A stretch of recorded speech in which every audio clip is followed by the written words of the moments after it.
Sitting at the head of the birthday table, my mother gave a cold, calculating nod to my father while pointing directly toward my chair. I watched in total disbelief as she leaned over and instructed my dad to order my brother to drive straight to my apartment and swap out the door locks. Before anyone could even process the demand, my brother stood up from his full plate without a single word of hesitation and walked out into the dark night like a mindless puppet. For an entire hour, the rest of the family sat around pretending everything was completely fine, completely oblivious to the violation taking place. When my brother finally stumbled back into the dimly lit room, his face was completely drained of color, his hands shaking so violently that his water glass rattled against the mahogany table. My family had always been exceptionally skilled at playing the roles of a perfect, tight-knit household whenever an audience was watching us. We took the immaculate holiday photos, wore the matching expensive clothes, and exchanged polite small talk about careers whenever distant relatives dropped by. Behind that glossy surface, my mother cooked up every scheme, my passive father funded her endless demands, and my brother stood proudly as the undisputed star of the whole show. Growing up in that shadow taught me that my primary job was simply to stay silent, take the blame for every mistake, and never dare to tarnish our flawless public reputation. I spent years naively believing that if I achieved enough personal success, my parents would finally shower me with the exact same affection they gave my brother. While my mother pleasantly chatted with relatives as if nothing unusual had occurred, I excused myself to the restroom just to catch my breath and stop my hands from shaking. Staring into the mirror, I took deep breaths and forced myself to appear completely calm, hiding the overwhelming panic rising inside my chest. When I finally walked back out to the dining area, an hour had passed and my brother had just returned looking thoroughly terrified. He leaned down toward my mother and whispered that the police had surrounded my property and sealed off the front entrance with crime scene tape. The entire table instantly fell dead silent as my mother dropped her fork, forcing me to realize that her delicate little illusion was finally crumbling. Investigator Vance frowned deeply as he noted down the details, visibly disturbed by the idea of a family member attempting an illegal break-in at night. He strongly advised me to spend the evening elsewhere while his team checked the surveillance cameras positioned along the outer hallways.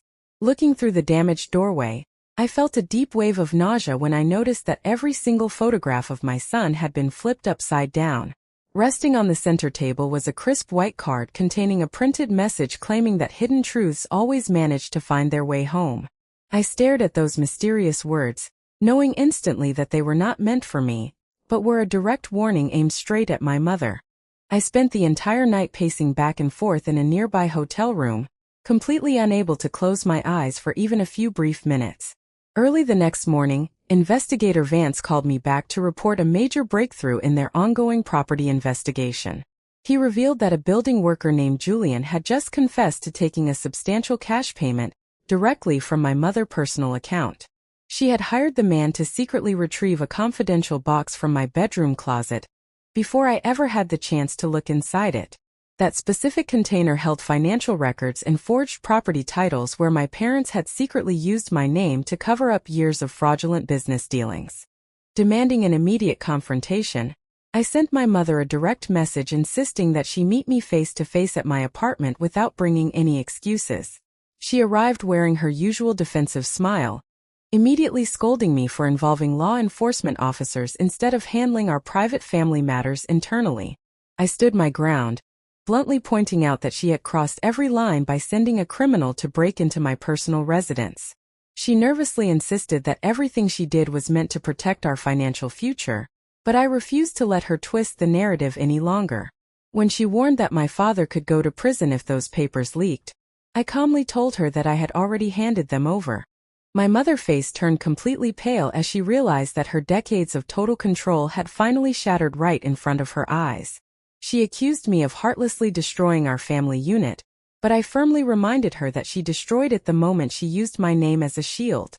She snapped back that I was being deeply ungrateful for everything they provided, threatening that I would end up entirely alone if I pursued formal charges. I met her aggressive glare with complete composure, telling her that I would rather build a genuine life on my own than remain trapped in her lies. Without another word, she turned around and walked out into the pouring rain, leaving behind the shattered pieces of her perfect reputation. The following morning was spent at the police station signing official statements and finalizing the paperwork needed to clear my name from their illegal activities. Investigator Vance assured me that a full corporate investigation was officially underway and that my personal record would remain completely untarnished.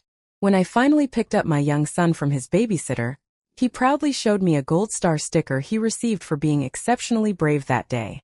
Holding him close, I knew that the exhausting battle was entirely worth it, because my child would grow up far away from toxic family dynamics. We spent the evening laughing and eating dinner together in our safe, quiet living room, completely free from fear and deception. Within a week, local news stations began reporting heavily on the massive financial fraud scandal involving my parents' prominent local real estate firm. My father was forced to resign in complete disgrace, while my mother completely vanished from her high society social circles to avoid public humiliation. Friends who truly cared about my well-being gathered at my home to celebrate new beginnings and toast to protecting personal boundaries at all costs. Looking out over the calm city lights late that evening, I felt a deep sense of relief washing over my mind for the first time in my life. I had finally learned that peace is not something you passively wait for, but something you actively claim for yourself. If you have ever had to stand up against toxic family dynamics to protect your peace, please leave a comment down below and hit that subscribe button. If you want to see another powerful story about standing your ground against betrayal, click the video showing on your end screen right now.